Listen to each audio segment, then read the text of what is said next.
نیروی دریایی ارتش جمهوری اسلامی ایران در بندر عباس مرکز استان هرمزگان در حال برگزاری است. یادی می‌کنیم از همه دلیرمردان عاشق و شهیدان سرافراز نیروی دریایی ارتش جمهوری اسلامی ایران،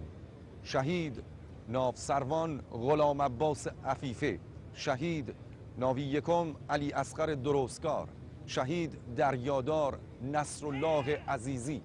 شهید ناوسروان علی کهوری نژاد، شهید ناوسروان حسن رونده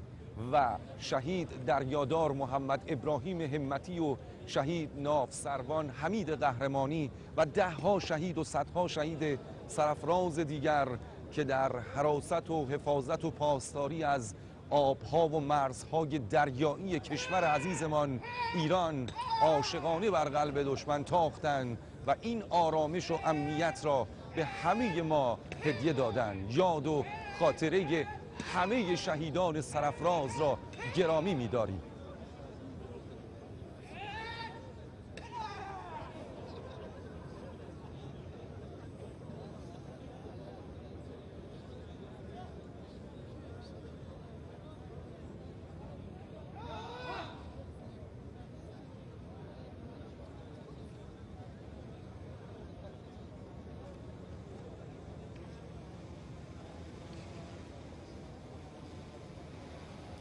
ارائه راهنمود توسط فرماندهی محترم کل ارتش جمهوری اسلامی ایران